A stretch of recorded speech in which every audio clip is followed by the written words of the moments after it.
Nós sabemos que nos últimos dias quase não haveria amor na terra.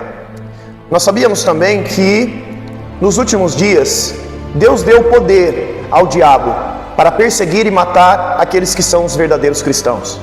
Nós sabemos que existe uma perseguição seguida de morte para aqueles que se converteram verdadeiramente ao cristianismo. E essa perseguição e morte estão acompanhando os cristãos desde do primeiro cristão convertido, desde os primeiros apóstolos convertidos. Mas em todo esse tempo, desde lá daquela época, nós já ouvimos falar de outras maneiras de crer em Jesus ou no cristianismo que não incluem a perseguição, que não incluem falar a verdade, que não incluem a realidade do cristianismo. Desde lá da época dos apóstolos, existe uma passagem que diz: eles saíram de nós, mas não eram dos nossos, porque se fossem dos nossos teriam permanecido. Ou seja, nós sabemos que desde o início do Evangelho, desde o início dos ensinamentos de Cristo, houve aqueles que se dividiram por opiniões. E nós estamos aqui para rebater essas divisões de opiniões. Mas como há tantas verdades e tantas pessoas dizendo ser o caminho, como nós então conseguimos identificar aquilo que é certo daquilo que é errado? Eu comecei a minha vida cristã seguindo uma determinada igreja, uma batista.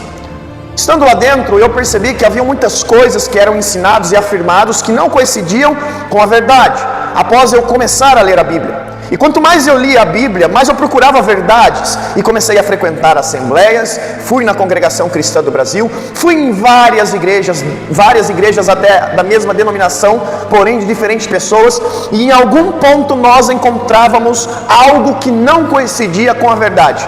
Em algum ponto nós víamos um interesse humano dentro daquilo que é espiritual. Em algum ponto nós víamos as pessoas pregando sobre coisas da terra, quando a Bíblia se refere que são coisas espirituais. Nós percebíamos que havia um interesse carnal sobre as coisas que são espirituais. E por perceber essas coisas, por identificar essas razões, eu decidi então começar ainda mais a ler as Escrituras. Hoje eu entendi o que é a igreja, o que é ser a igreja, e eu entendi que nós somos o templo do Espírito Santo, e que principalmente os protestantes estão aderindo a culturas judaicas que vão servir apenas para condená-los e não para salvá-los. E nós precisamos voltar às Escrituras. O problema é que voltar às Escrituras inclui o que a Escritura mostra como sendo a realidade de um verdadeiro cristão, que é o quê? A perseguição. A Bíblia nos fala que uma vez que nós nos empenhamos nas Escrituras e ensinar as Escrituras, que o mundo nos odiaria. Então, por essa razão, nós precisamos entender se estamos prontos a ser odiados pela verdade. Uma vez que o mundo prega várias heresias, várias mentiras, e não me refiro apenas à igreja evangélica, mas como todas as outras igrejas, e também aqueles que não são de igreja, que acreditam em suas verdades, sem conhecer a Deus, dizem palavras como: só Deus pode me julgar, ou quem é você? Você pensa que é Deus para me julgar? Ou palavras de Deus é amor, Ele aceita todas as coisas. Não, porque Jesus é misericórdia, Ele aceita o meu ato. Vocês estão afirmando conhecer um Deus e saber sobre um Deus que vocês não conhecem. Um Deus que, através de sua ira, condenará aqueles que pensam dessa forma, erroneamente. Então você me diz: então, Renan, qual é a verdade? Você é a verdade? De maneira nenhuma. As Escrituras são a verdade. E uma vez indo às Escrituras, nós vamos começar a entender aquilo que é o caminho certo, aquilo que é a verdade. E eu preciso tirar todas as informações que eu já tive. Tem uma passagem que diz que não se derrama vinho novo em garrafa velha, pois o vinho novo rompe a garrafa velha e estraga-se todo o vinho. O que esse texto está se dizendo? É que coloca-se vinho novo em garrafa nova, para que ambos envelheçam juntos. Ou seja, você precisa se desfazer de todas as informações, de toda a doutrina, de toda a religiosidade que houve no seu coração até aqui, e ouvir as Escrituras, não a mim, não a igreja nova que você está frequentando, ou não as suas próprias vozes em sua cabeça, mas ouvir as Escrituras. E hoje nós vamos então às Escrituras, que se encontra no livro de Mateus, capítulo 23, que diz: então Jesus falou à multidão e aos discípulos. Olha só o que ele falou sobre os mestres da lei e fariseus. O que os mestres da lei e fariseus eram naquela época? Você precisa entender. Eles representavam a religião, a cultura religiosa daquela época, a cultura predominante religiosa naquela época. Eles representavam os cumpridores da lei de Moisés. Eles representavam aquilo que era para ser Deus, mas na verdade foi rebatido por Cristo, a ponto de Cristo chamarem eles de filhos do diabo. Muito semelhante ao que nós temos que fazer hoje com a igreja moderna. Elas se dizem de Deus, têm o nome de Deus, mas a cultura dela é diabólica. E nós vamos entender um pouco o que Jesus falou sobre esses homens. Os mestres da lei e fariseus estão assentados na cadeira de Moisés, ou seja, em uma cadeira de autoridade espiritual, é isso que ele está dizendo. Portanto, obedecei tudo o que vos disserem, mas não façai o que eles fazem, pois não fazem o que dizem. Preste atenção. Jesus estava falando que os fariseus eles ensinavam a lei, porém não cumpriam ela. Só que nós temos que entender que Jesus aqui está falando para quem ainda cumpria a lei, pedindo para que eles obedecessem o que eles ensinavam, que era o quê? As escrituras, mas não fizesse o que eles fazem. Quando você vai à igreja, em algum determinado momento, alguma coisa da escritura lhe é ensinado. E é sobre isso que você deve reter, é isso que você deve guardar, e não repetir as atitudes do seu falso líder. Por exemplo, tem pessoa que escuta o Davi Miranda orar, por exemplo, o falecido Davi Miranda, e as pessoas começam a orar igual ele, e a pregar igual ele. São repetições da religião, e não repetições das escrituras.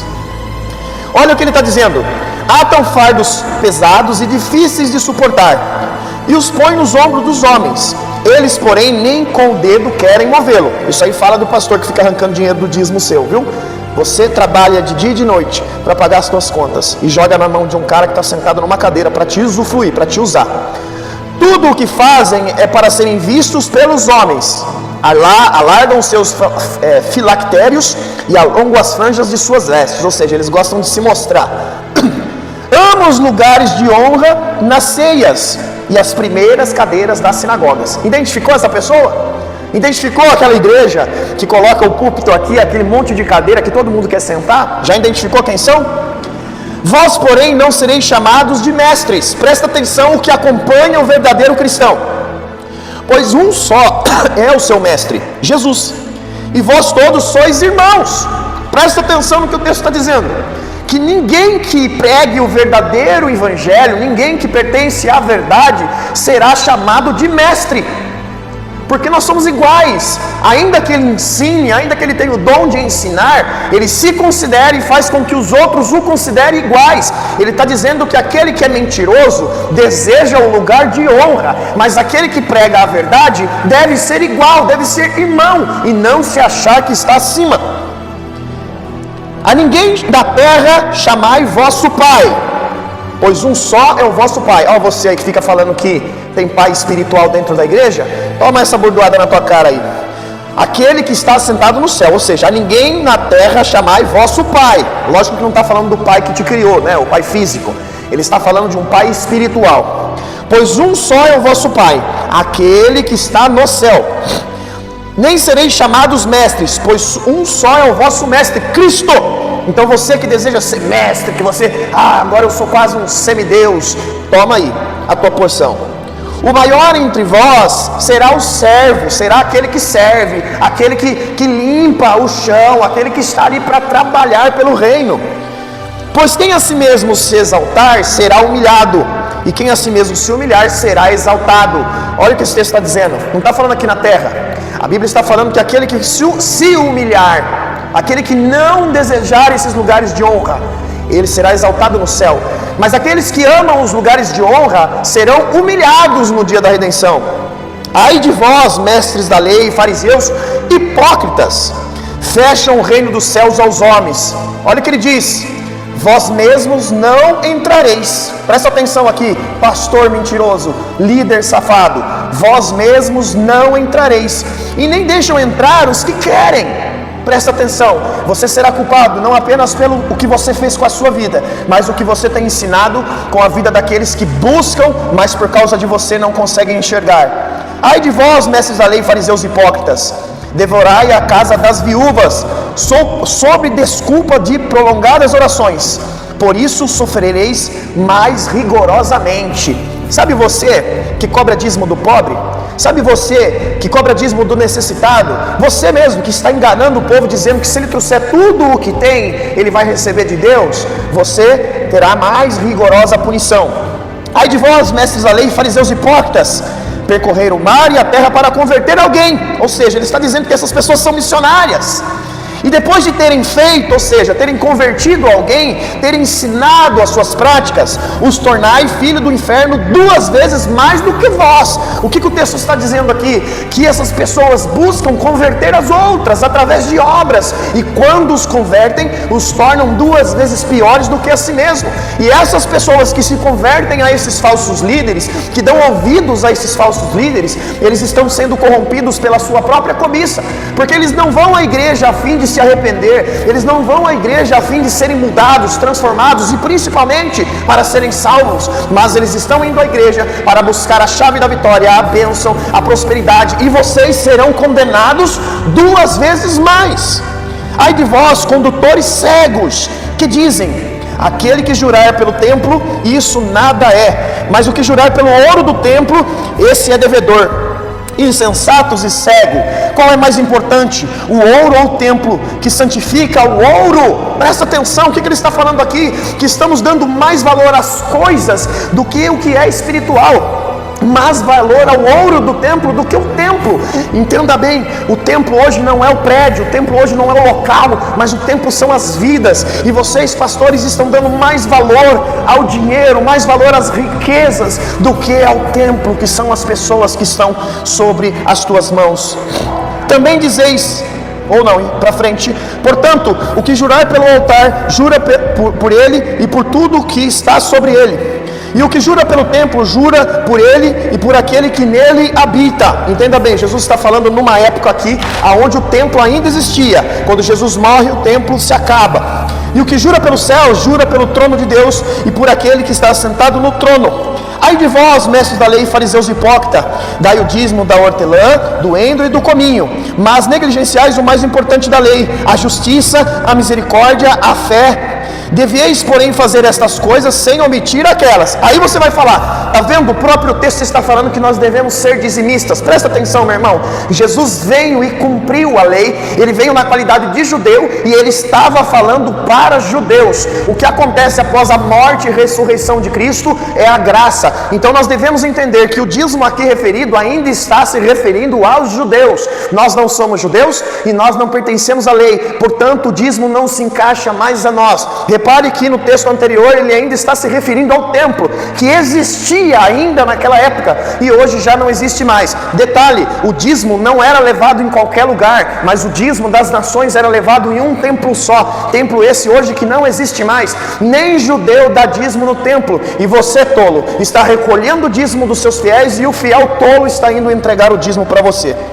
Ai de vós, mestres da lei e fariseus hipócritas, limpai o exterior do corpo e do prato, mas o inferior está cheio de roubo e imoralidade. O que a Bíblia está falando aqui? Que esses mestres têm a aparência de santidade porque eles são limpos por fora, mas por dentro eles estão sujos e contaminados. E agora eu vou deixar a sua consciência falar com você. Fariseu cego, limpa primeiro o interior do copo e do prato, para que também o exterior fique limpo. O que ele está dizendo aqui? Que a verdadeira limpeza, a verdadeira transformação não é de fora para dentro, mas de dentro para fora. E essa limpeza vem através do arrependimento de obras. Ai de vós, mestres da lei, fariseus hipócritas, sois semelhantes aos sepulcros caiados, que por fora realmente parecem formosos, mas por dentro estão cheios de ossos de mortos e de toda a imundícia. Assim também vós exteriormente pareceis justos aos homens, mas interiormente estáis cheios de hipocrisia e iniquidade. Pegou?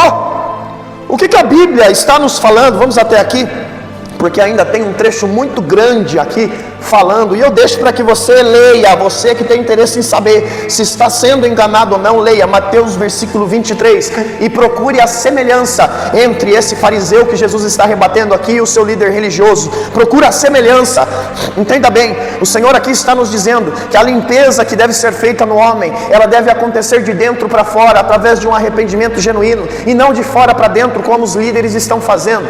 É como eu disse, eu fui questionado enganado pela roupa que ele estava vestindo ao pregar as Escrituras. E eu faço isso propositalmente para incomodar os julgadores, para incomodar aqueles que apontam, justamente porque esses que apontam não conseguem reconhecer a verdade, porque eles estão olhando a aparência. Ou seja, se um falso profeta viesse aqui de terno e gravata alegando mentiras para você, você iria aderir à pregação dele por causa da aparência. As pessoas aqui estavam sendo enganadas pelos fariseus, porque eles tinham a aparência de justiça, mas pare e pense, Jesus está mostrando aqui o que há dentro deles, o que há no interior deles, e eu sugiro que você faça o mesmo. Ao olhar o seu líder, ao olhar o seu pastor, ao olhar isso que você chama de pai, preste atenção, olhe os frutos. Uma vez que você não consegue enxergar nessa pessoa que ela está disposta a entregar a sua própria vida por amor a você, uma vez que ela não tem essa atitude, ela não é o seu pastor, porque a Bíblia fala que o verdadeiro pastor dá a sua vida pelas ovelhas e não arranca a pele da ovelha, a carne da ovelha. O lobo, ele vem para devorar a ovelha, ele vem para usar da ovelha, mas o pastor vem para entregar a sua vida pelas ovelhas. E a Bíblia está falando que existe um pastor apenas. Eu não entrego a minha vida por você, outros não entregam a vida deles por você, mas Jesus Cristo entregou a vida dele por você, e é nele que você deve olhar. A sua razão, a sua direção, a sua vida deve estar em Jesus Cristo. Pare de dar ouvidos aos falsos mestres, aos falsos profetas que estão te roubando por interesse próprio. Eles têm aparência de santos, mas por dentro são endemoniados. Eles têm aparência de que verão a Deus, mas na verdade o que eles verão é enxofre e fogo, e eles te conduzirão também ao mesmo caminho. Uma vez que você não dá voz às Escrituras, uma vez que você não reconhece a verdade,